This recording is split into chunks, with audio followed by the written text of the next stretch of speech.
Hey everyone, welcome to a new podcast segment here at Master Athletic Performance. I'm going to call these ones the MAP Minutes.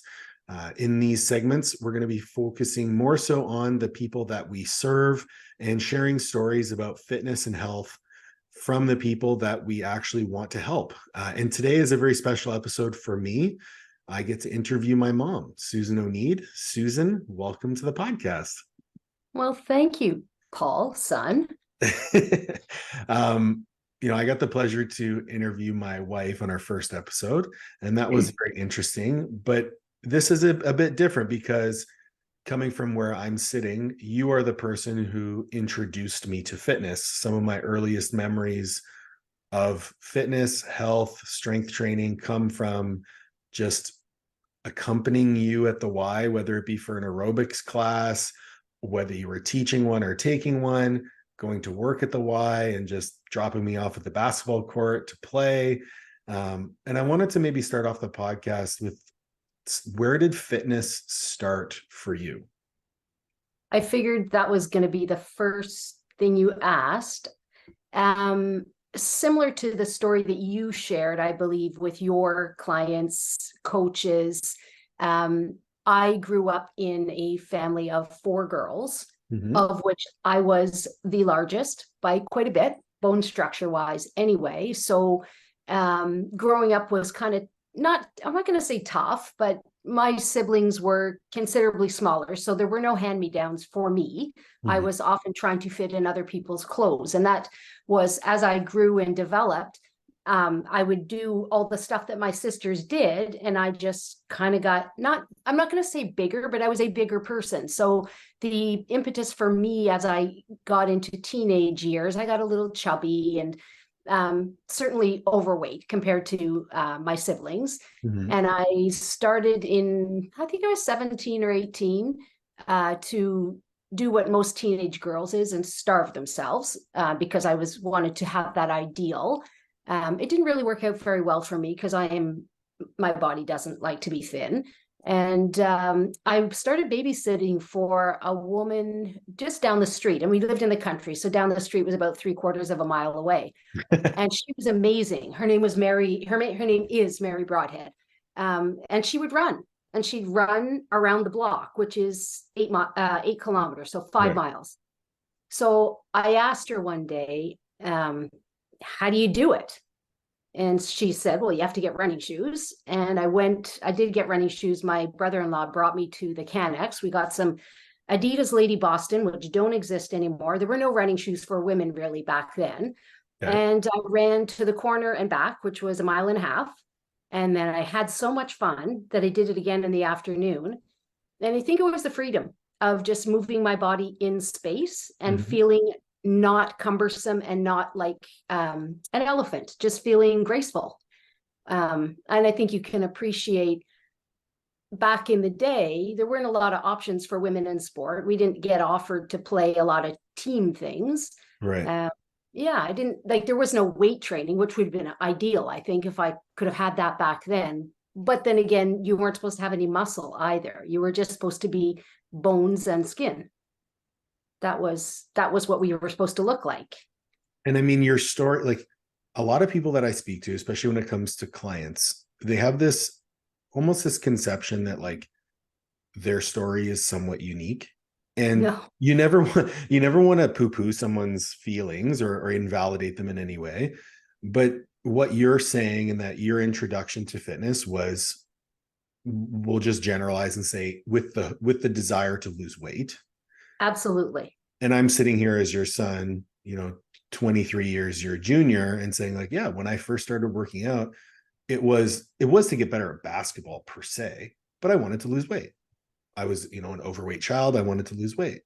And a lot of the people that I speak to, their introduction to weight training or fitness in general is, I want to lose weight or I want to improve the way I look. And some people will say, oh, that's silly. You want to focus on, your performance and what your body can do. And that's all well and good.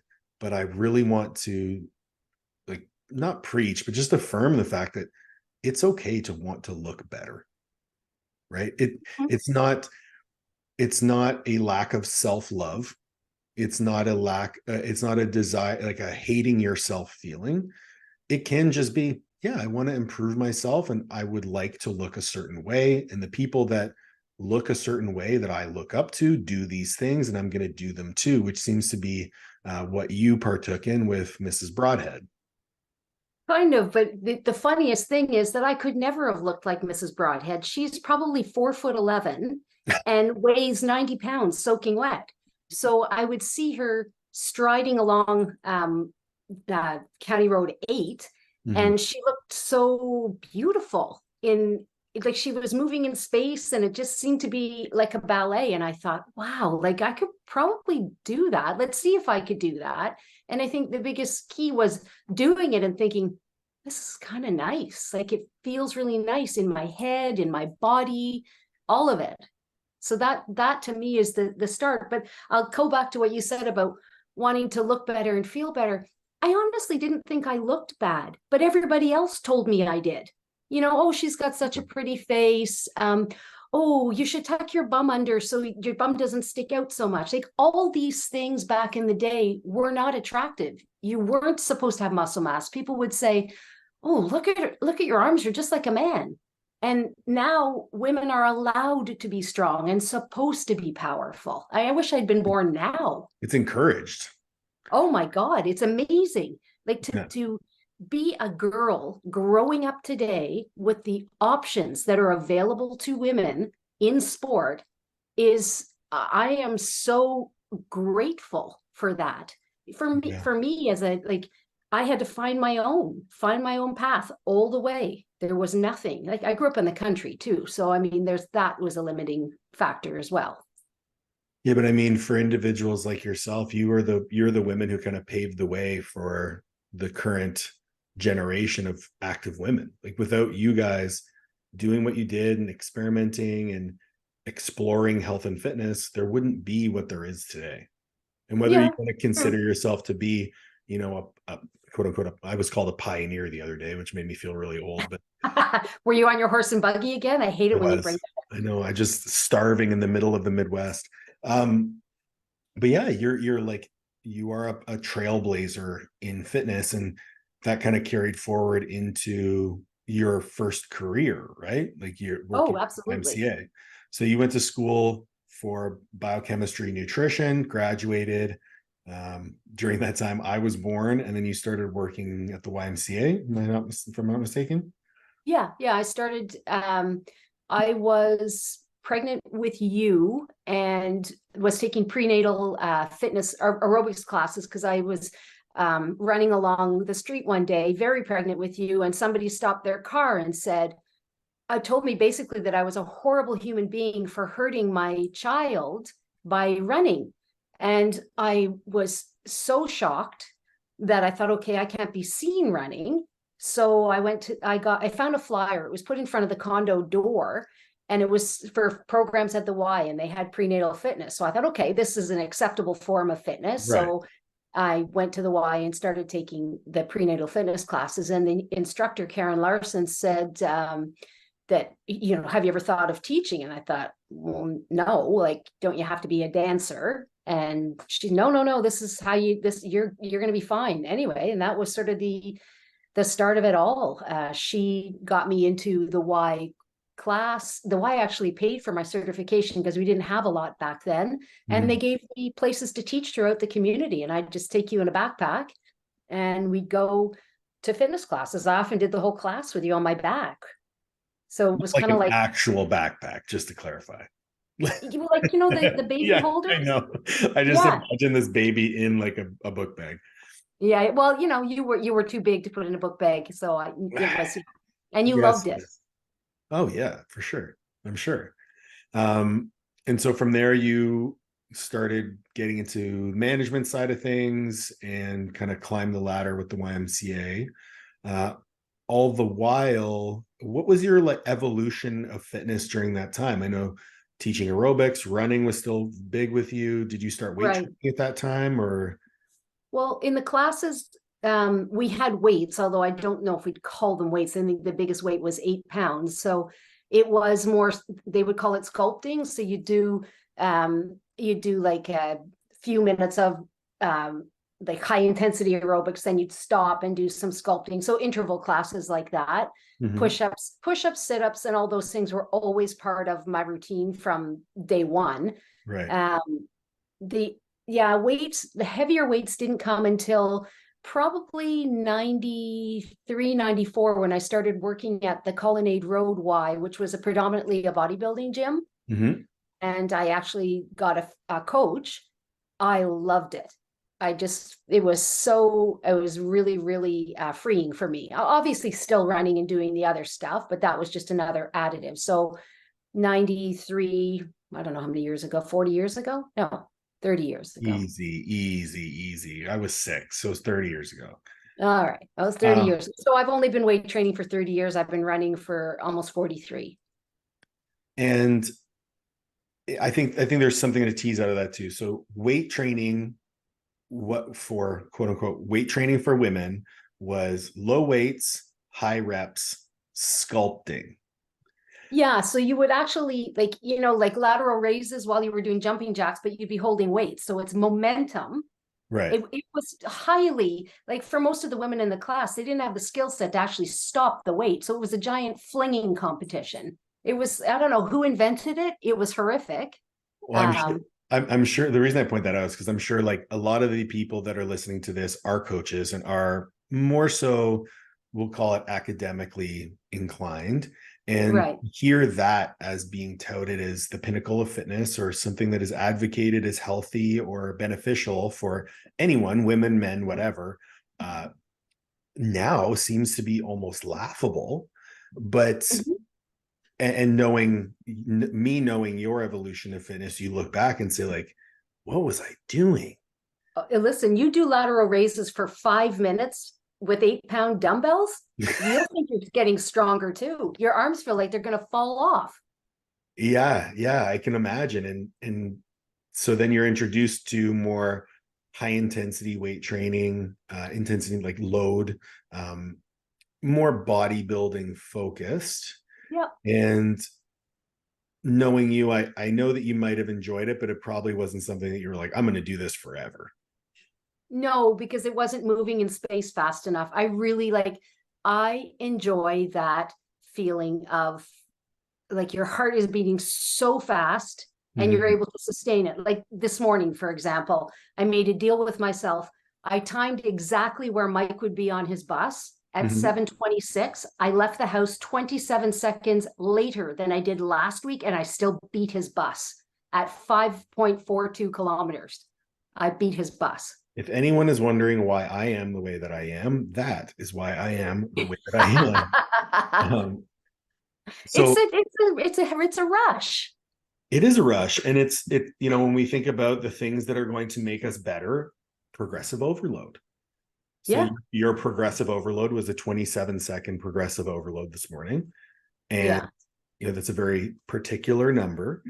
Well, it's per kilometer, right? I took off so many seconds per kilometer that I knew I was challenged with. Right. So that mentality, I think, is something that people can learn from. Like, always be challenging yourself. And just to put that into perspective, you're years old and 60. I'm okay with it. Yeah. And you're not like, these aren't personal record numbers. Oh my God, they're horrible. They're horrible numbers. But they're still better than you did yesterday or better than you did last week. Right.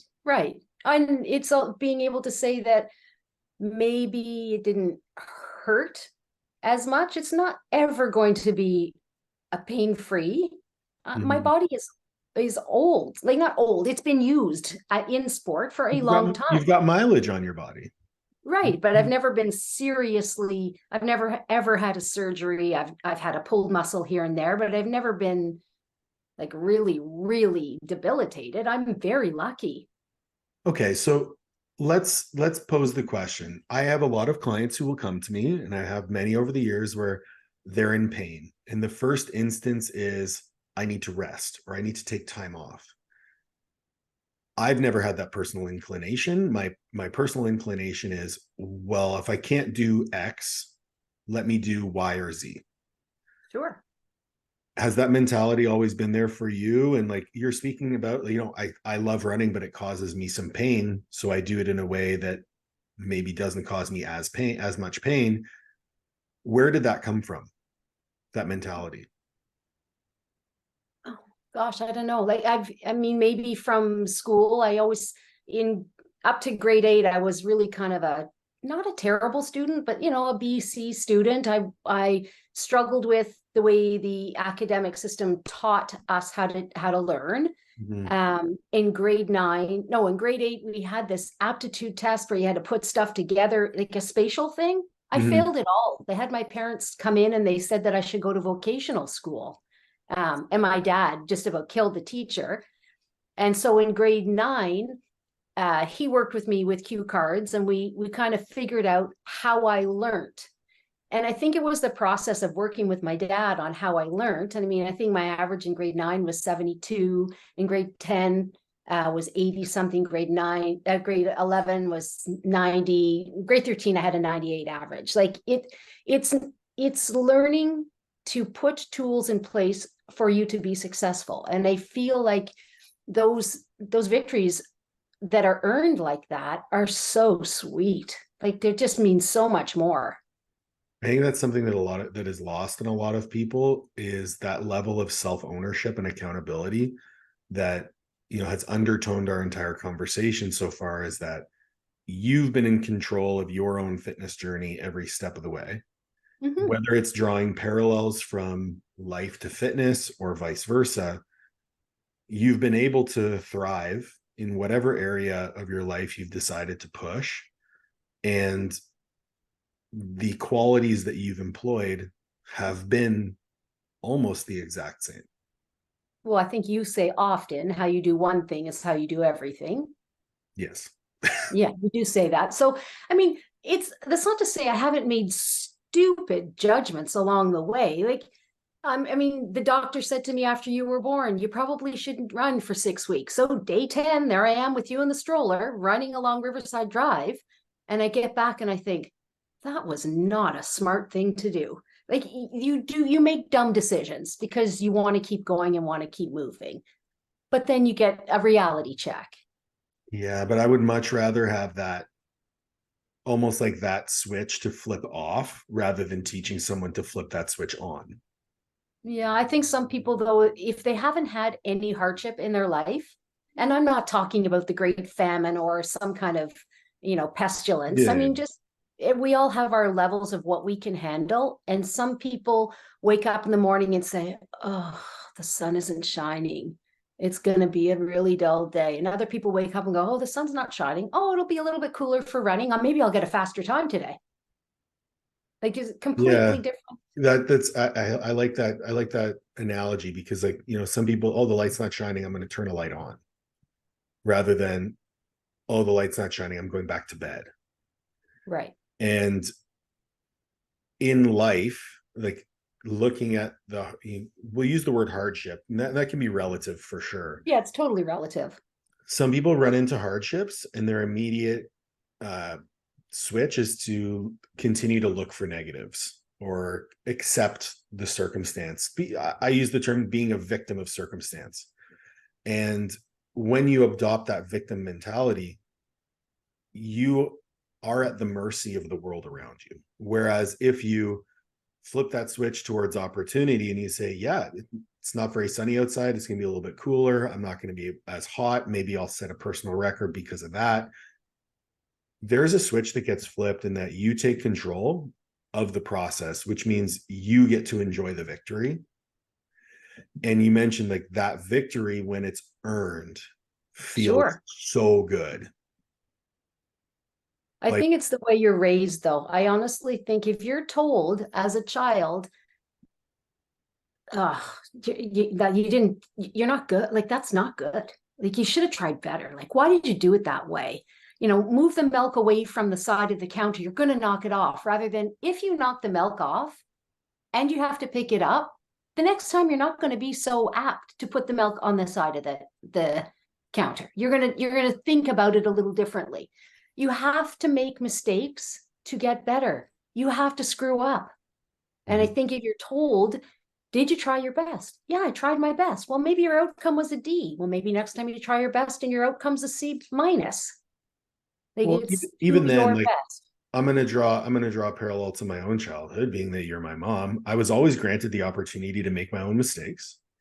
And you always taught me that, number one, did you try your best? Absolutely. I can tell you from my own honest opinion, there's a lot of times where you said, did you try your best? And my answer was no. Yeah. And you were quick to point it out. It's like, okay, well, then you know exactly what you have to do. Or did you try your best? Yes. Cool. Where your best wasn't good enough, can you figure out a different way to do it?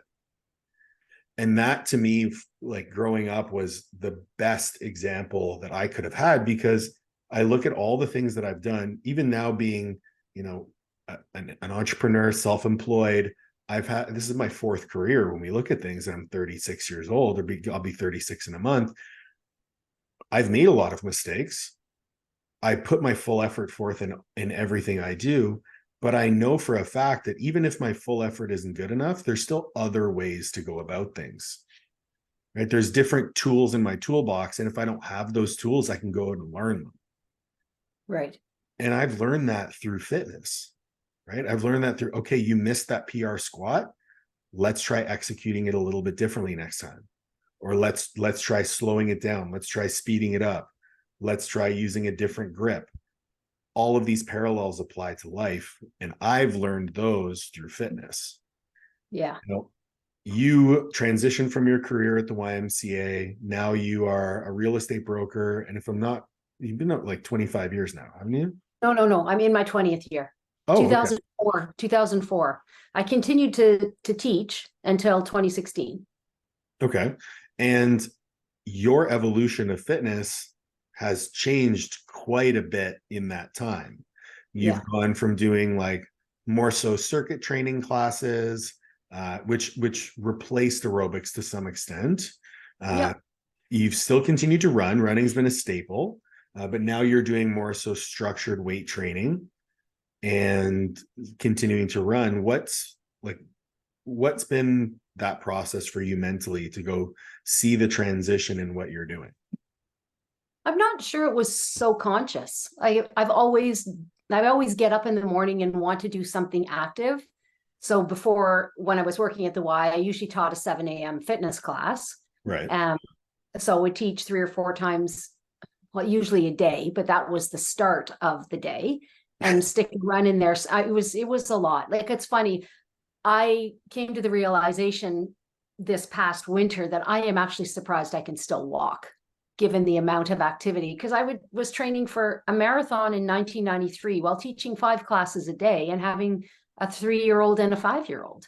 Like, it's ridiculous. But that's just the way my life was.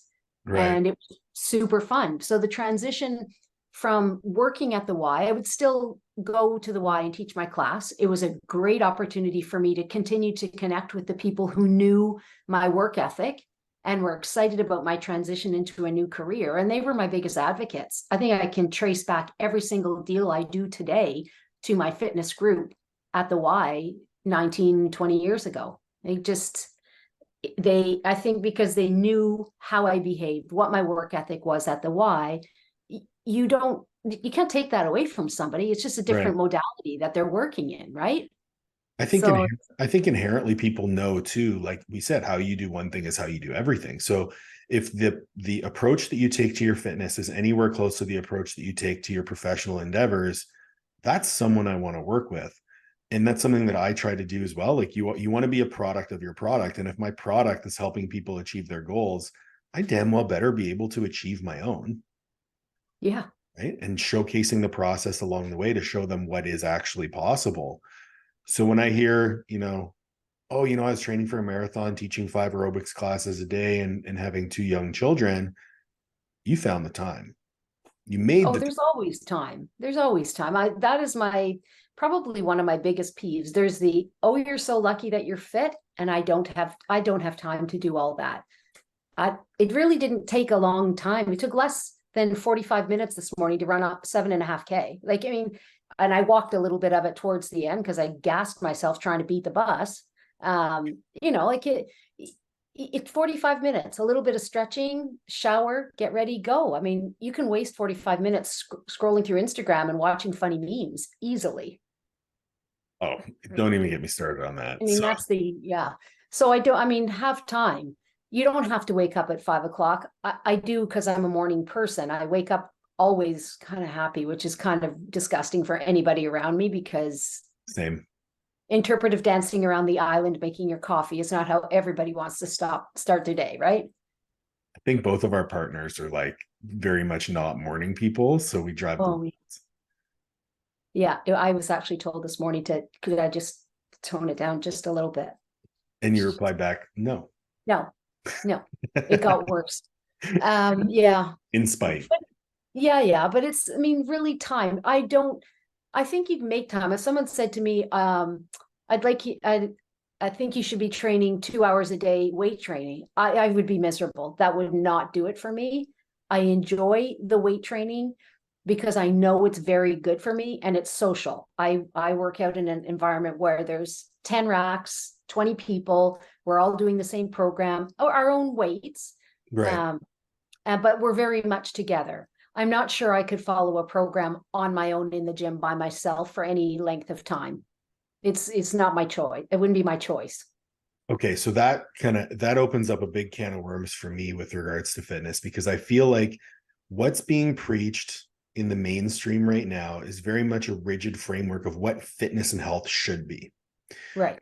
One thing that I will always push back on is you have to enjoy every minute of what you're doing, or else you will not be adherent to it. I remember vividly you and I having a number of conversations where you were genuinely worried about my participation in powerlifting because, for all intents and purposes, I was hurting myself and it looked like it was detrimental to my health. Looking back, I remember my answer was very firm. I love this. Yeah. And that was almost the end of the conversation for us in that aspect. And I said, you said, how long are you going to compete for? Until I stop loving it. Right. And guess what? Age 35, I kind of stopped loving it. So I stopped competing. Every step of the way, you've found elements of fitness that you've enjoyed, and you just continued to integrate those things into this, we'll call it a robust lifestyle of health and fitness. Now you're cycling in the summer. I love it. You bought a road bike. You have a Peloton at home for when it's raining or when you can't get out and go for a long ride. You just hit the Peloton. You're still weight training 3-4 times a week. You're still running a couple times a week. I know you've done yoga in the past. Like there's so many... I don't like it. Yeah, me neither. But there's so many elements of fitness as an umbrella that are unstructured and just for fun. Right. How would you advise somebody coming to you and saying, Susan, I really admire how much fitness you do, how much fun you look like you're having, and I want to start doing it? What would be your advice to that person? Wow, that's a good one. Probably to think about the type of activity that they might enjoy. Do they like to dance? Do they like to move quickly? So maybe cycling. It's something that is, are they okay with like pounding? Running is quite challenging to start as you're older. Right. But it's not unachievable. A lot of really great runners start in their late 40s, early 50s, which is kind of nice because then they still have 30 or 40 years of longevity on their bones and joints, I guess, if they're built for it. Just find something you love and start with a few minutes a day and build up slowly. It's not a race. It's doing little intervals, a 10-minute walk around the block. Do that 3 times a day. There's your 30 minutes. I love that you said that. And like starting slowly is probably the thing that I preach the most to the people that I work with. It's like, if you're starting from 0, 1 minute is a progression. Yeah. So your progressions don't need to be, all right, I'm going to train for a half marathon from doing nothing. you are setting yourself up for failure, in my opinion. If you set yourself up for little wins along the way, and we could get into the research about little wins and, self-efficacy and things like that, but the reality is, if you see little wins along the way, you're going to be more adherent. And when you're more adherent, you feel more confident. And when you're more confident, you're more adherent. So it just is a self-fulfilling prophecy there.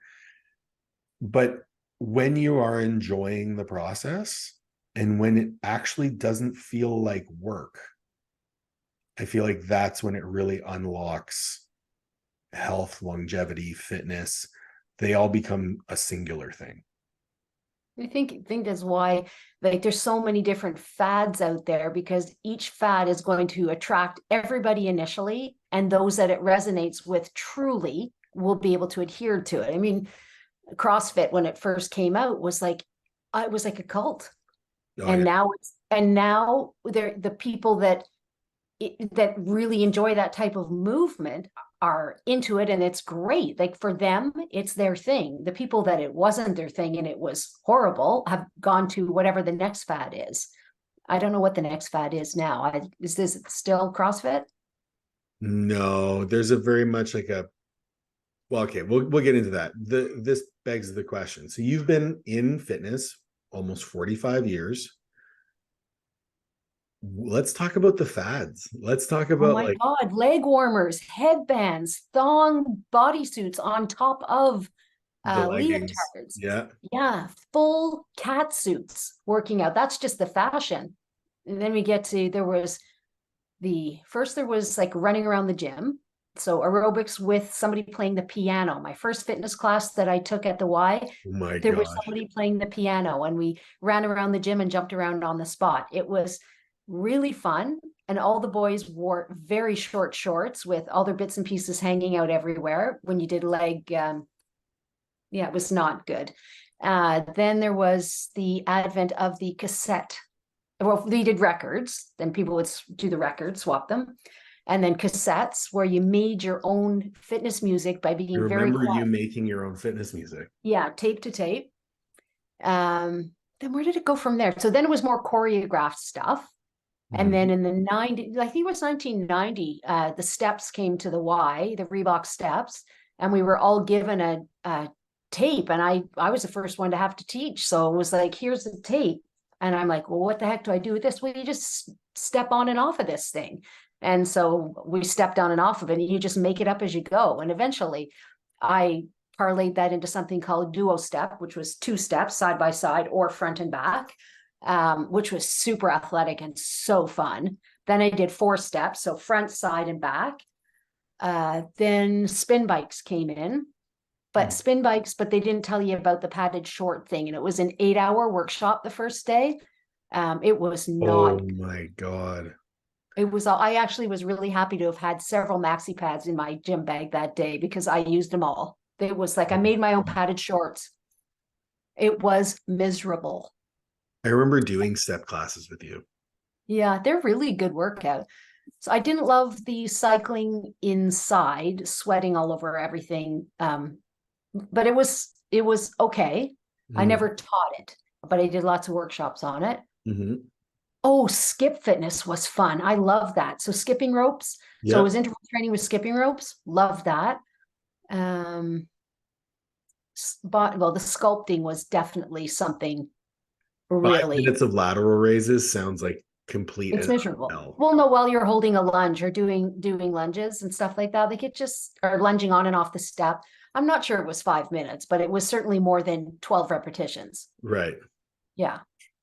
And so then we went to, just trying to think, like from there, I think I just kept the main step was my thing, and I Mm-hmm. had quite a following. And high low was also a thing. So mix of high impact and low impact movements, lots of athletic stuff. Then there would be like conditioning at the end. So we do like push-ups and sit-ups and clam and stuff like that. Like maybe some, on all fours, bird dog, stuff like that. You Yep. just, yeah. So I mean, those were all integrated in. And we actually, we had lots of really good speakers. Stuart McGill came to talk to us about back health, and We had some really, really good people. Lauren Goldenberg came to talk about athletic conditioning. Um, I don't know that these are certainly names from the past, but Well, I Stuart was mean, still good. Stewart's still quite mainstream, still very, very highly Yeah, reputable. And uh, yeah. I'm not sure what Lauren is doing these days. He Canadians was would doing know Lauren. hockey. Canadians would know Lauren. I don't think that many Americans would know who he is. Um, Yeah. but it's just interesting to see that, the fads coming up. And I want to switch gears because I think this is when we talk about fads in fitness, I think we have to talk about fads in nutrition. Oh God. And that was the answer I was expecting to get, because you've seen it all, and Oh, it's come I've full tried most of circle. it too. Oh, same, for sure. uh, it was probably started off as low calorie, then it was low fat, then it was low carb, then the high protein craze, then it was keto, then from keto it went back to high protein low calorie. uh, then it came like Atkins, then if it fits your macros. Am I missing anything here? What's the Atkins one again? Oh, there's the grapefruit diet too, the soup diet. The you're just going by Like macronutrients. named diets, yeah. Yeah. um Beach body, the beach diet. Whole 30. South Beach diet. South South Beach. Beach, I remember you doing South I Beach. did it for 11 days. I lost 12 pounds. It was unbelievable. I wanted to eat the person beside me. It was terrible. And now, keeping in mind that you started your fitness journey as more of a weight loss process, Right. I'm curious to hear kind of how especially with your education in nutrition, how your nutrition has kind of evolved over the years. I was initiated into nutrition. I'm not slamming my mother because she only knew what she knew, but there was always a very small spiral notebook beside the coffee maker with a little pencil, the golf pencils Mm-hmm. that people record their score. And she would write down everything she ate with the calories. So I knew an apple had 80 calories from the time I was probably 12. So it was watching that.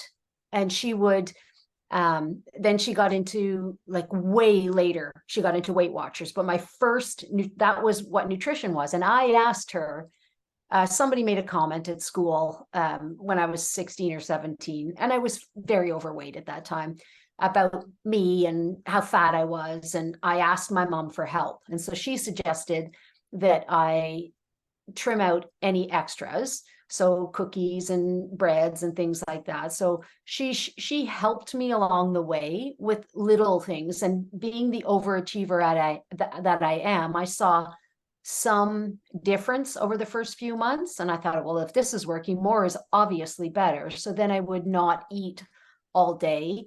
At lunch I would have an apple or a grapefruit, and then I'd run around the block, which was 8 kilometers, Mm-hmm. and have dinner what everybody else was eating. So I did that for quite a while. That's a Um, named diet. It's called OMAD, 1 meal a day. oh, well, it was, how sick can you possibly make somebody? Right. Um, yeah, I was a bone rack, but boy, did I get attention. Um, anyway, so that, I mean, it's funny, a bone rack, for me, a bone rack, I was 128 pounds and I was skin and bones. I was emaciated. You could Mm-hmm. hang things off my hip bones. So it wasn't a good look for me. It wasn't, and I thought, oh my God, this is fantastic because everybody's commenting, right? So it teaches you that you are only valued if you're skinny, right? That's So one hell it's, of a way to get validation. well, but that's the way it was when media is always on you. You need to look a certain way and you aren't physically made that way. It's difficult. My body was made to be strong. I don't know many 60-year-old people that can still do as many push-ups in a row as I can. Like How many there's push-ups did you do last year? Just tell everyone. I can't remember, but it was between 30 and 75 every single day. So it was thousands and thousands and thousands. I walked 4.2 million steps in the year. So it Mhm. was I don't go to bed unless I have my 10,000 steps usually. Although I lie, yesterday I had under 5,000, but the day before I had 23,000. So I think I think it equals out. yeah, sometimes I was a little fatigued. I'm learning to give myself permission to rest too. So getting back to the nutrition, when I went to university, I was on a meal plan, but I'm not the kind of person that loves a lot of fancy foods. I Right. mean, my favorite thing is rice cakes and peanut butter, which is really, you can hardly do a lot of damage with 2 rice cakes and some peanut butter. Like it's, and the food at Challenge university, accepted. yeah, well, gravies and mushy stuff. So they had a salad bar. So that's what I survived on, was the salad bar. So by the time I got home for my sister's wedding, I think my mom made our skirts, and the waist on the skirt was 22 inches. It was disgusting. And I knew I wasn't well, and I knew I wasn't happy, but I didn't know how to fix it. Mhm. So when I came home that summer, my mom had not an intervention, but she just said, you need to take care of yourself, because I was tired and I was still running too much. But in university, I discovered aerobics. It was so much fun. Like it was the bomb. And that was my salvation. I wasn't doing it to be skinny anymore. It was mentally, it was keeping me there because I hated every minute of my first year. So when I came home, I actually went to Ottawa U, went to University of Toronto my first year, Ottawa U for the remainder. Mhm. And I learned how to eat more healthy that summer. I I think it can was Weight imagine that. Watchers. I can imagine that conversation with grandma too, because she has such a very kind way of just pointing you in the right direction. Yeah, and I think also too, I I have food allergies and I didn't know what they were at that time. And I think every time I tried to eat something away at university, because I was stressed, the food didn't agree with me, I would get sick. So it was like, I don't know where to turn. I want to eat better, but That's there's not. but that's a perfect storm of for disordered eating behaviors because you're getting Yeah, validation on the fact that you're skinny. yeah, And when you actually try to eat, you get sick. yeah, It's like, well, people like me when I'm skinny, and when I try to eat, I get sick. So I'm just not going to eat. yeah. It was easier that way because there was no decisions to make. What do I eat? Well, nothing. It's easy, you Yeah. know? Well, one thing that I had a conversation with a friend of mine about, he was on the podcast recently. His name is Jeb. And he was like, our behaviors serve us. And that's why that we keep adhering to them.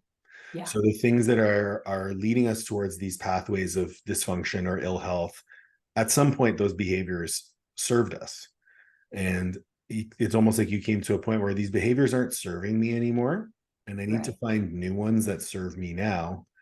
And when I look at even, like I've been your nutrition coach at one point, Olivia has been your nutrition coach at one point, the the common thread for your success in nutrition is finding something that you can enjoy and that you Yeah. can be adherent with. So having you focus on eating more protein, that's something you enjoy, eating protein. So it's not, Oh, but that was game changing for me. yeah. So that was something that you were able to adhere to and that fit with your taste, your preferences. Going towards a low carb approach, which you've done in the past, I know, just didn't work with you. Your activity level is too high. Immediately you got fatigued, mood swings, cravings like crazy. Yeah. Not going to be sustainable because you don't eat high fats. So as I soon actually eat more fat now than I ever have because of the higher protein. It's kind of interesting, and it's actually serving me very well. The last few years have been quite enjoyable. right. So when we and then with regards to the carbohydrates, it's you have an active lifestyle, so you're going to have to eat carbohydrates. Oh yeah. And you found a way to, when we look at your body weight over the last 3 to 5 years, even more so further than that, you've been at maintenance for quite a long time within Yeah. the same Yeah. 3 to 5 pounds. Yeah, you're right. Well, I actually during COVID got a little bit too thin for my, I remember, yeah. yeah, but that was stress. I mean, that was completely stress, and everybody reacts differently to being holed up in their house, right? Well, I So remember when I moved home, you hadn't seen another human being in 12 days. yeah, I was insane. It was not good. Yeah. I remember going out and just walking and walking and walking in the neighborhood. I probably walked 7 or 8 hours a day because I was looking for other people. It was not good. But much happier now that the world has returned to somewhat normal. Right. And so what would you describe as like your week of fitness right now? Like, what does that look like for you? Um, Monday is always squat day at the gym. That's sort of the focus on that training day. You Mhm. know the format of the Yeah, yeah. classes. Um, and depending on what I've done on Sunday, if I still have energy, I'll go for a walk in the afternoon. If I don't, then I don't go for a walk in the afternoon. Mhm. Tuesday I run. Wednesday I do the bench class and I'll walk in the afternoon or cycle. Thursday I run. Mhm. Friday it's deadlift day, and so I do that and then walk in the afternoon or run or do something that gets my steps. Mhm. Saturday, this past Saturday I ran because I knew Sunday we were going on a bike ride. So Right. I did my run on Saturday. I try and get 3 runs in a week. I'm working on trying to decide what my next step is for that, for running, next goal. And Sunday we rode our bikes from Upper Canada Village to Iroquois and back. It was really Oh, nice. wow. So a lot of variables, a lot of different things that you're doing during the week, and you're having fun. Yeah, What does your nutrition look like now, for the most it's pretty much the same every day. Two breakfasts. I shouldn't say two breakfasts. I have something small before I work out, like half a protein bar or rice cake and peanut butter. When I was trying to adhere to more with the single ingredient food, like the rice and the eggs and vegetables all mashed together, I love that, but I can't eat that before I work out. It just No. repeats and Yeah. repeats. So I do this morning was half a protein bar, went for my run. Because I had this, I didn't do what I usually do. Sometimes I'll do oatmeal with protein powder, or protein shake with the daily cleanse and half a banana, or uh, what else do I do? Eggs. I like eggs on rice cakes, and sometimes I put butter, or sometimes I put mayo, and it's so good. Nice. Yeah. Um, Lunch I bring, so 130, 150 grams of whatever protein, sometimes more. If I slop it in the Tupperware and it's over, I don't give a shit. I eat it. 130 grams of carbs. Yesterday I had 150 because that's what fell in. I'm not super strict, but I do try and get that 130 grams of protein, which is a challenge every day. I love that you said if it's a little bit over, I don't give a shit. And to But yeah, me, that used to drive me nuts. Like it would always have to be exactly and under. And now I'm like, well, it's because like we can talk about the inaccuracies of nutrition labels. We can talk about the inaccuracies of different methods of cooking. Like if you cook your chicken 5 minutes longer one day than the previous day, it's going to weigh less. So it's going to yeah, have higher protein per gram, higher calorie per gram. So when people say, "Oh, I measure all my stuff to the gram," I'm like, "Do you cook it to the minute? Do you measure exactly how many milliliters of water you put in your rice? Do you weigh your rice pre and post cooking? Do you weigh your vegetables pre and post cooking? Do you track your vegetables? Do you track that one apple is bigger than the other apple?" It all comes out in the wash. right. I don't track any vegetables. I eat them all and I eat a lot of vegetables. It's actually surprising the amount of vegetables I eat. I hate fruit, but I had an apple yesterday and a half a banana in the same day. Wow. There could be months that I go and I don't have a piece of fruit. Um, I'm really trying though. Macintosh apples are in season. I do like those. Well, it's funny you say fruits and vegetables because I've recently been trying to take a more proactive approach with some of my nutrition clients and get them to eat more fruits and vegetables. So while I don't ask them to track the calories in their fruits and in fruits, yes, vegetables, no. I've asked them to weigh their fruits and vegetables and try to get 800 grams of fruit and vegetables per day.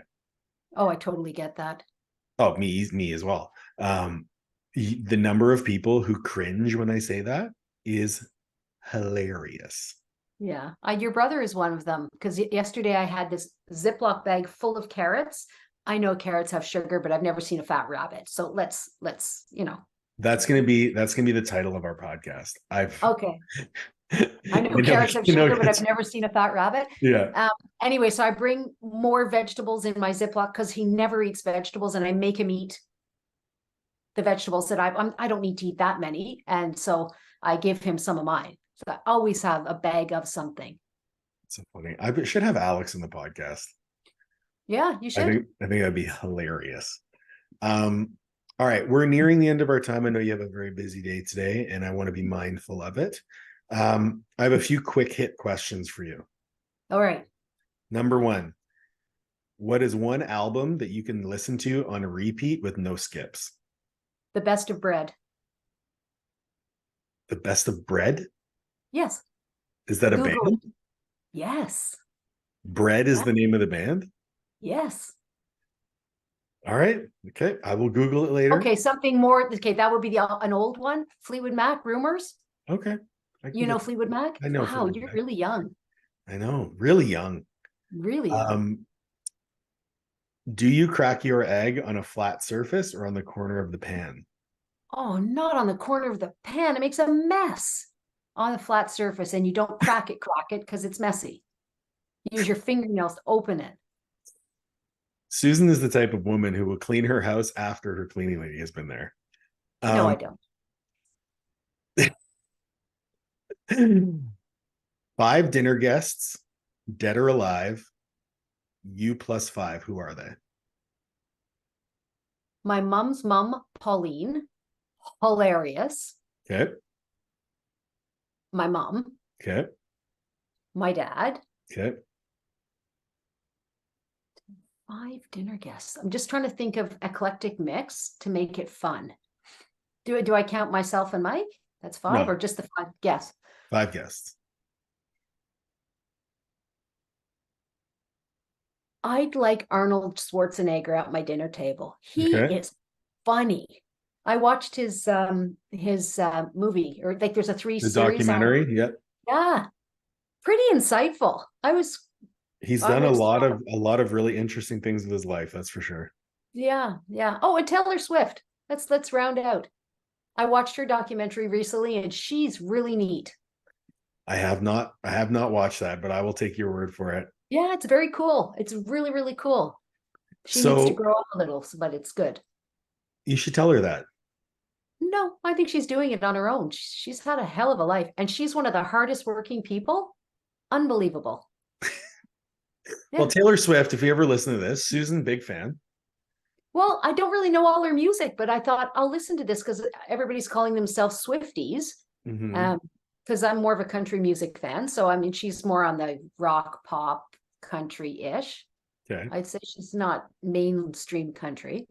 Anyway, it was a very good documentary. So if people would like to get a hold of you for their real estate needs, where can they find you? Ask Oneid at royallepage.ca. Perfect. And your website? Or oneidteam.ca. So that's ONEIDTEAM.ca. Yeah. Mom, thank you so much for taking the time to sit with me today. I know you were a little bit hesitant about being on a podcast. Yes, first for me. It's exactly, but I think your story is one that absolutely needs to be told, because you, in fitness and in nutrition and everything that we work with our clients on, you've seen it over the years. You've been in it over 40 years. You've been an active participant in fitness for a lifetime. And I think that people need to hear that it is possible, despite the obstacles that they might be facing, or despite the information that may be put in their face, that if you find something that you enjoy and you're able to stick to it for a really long time, yeah, your life of fitness can be one that adds to the rest of your life. Absolutely. Enjoying every single day to the fullest. Love it. Thank you so much, Mom. I love you. And thank you, everyone, for listening. Please like, share, subscribe, and ring the bell for notifications. And if you want to see more of this type of content, let me know.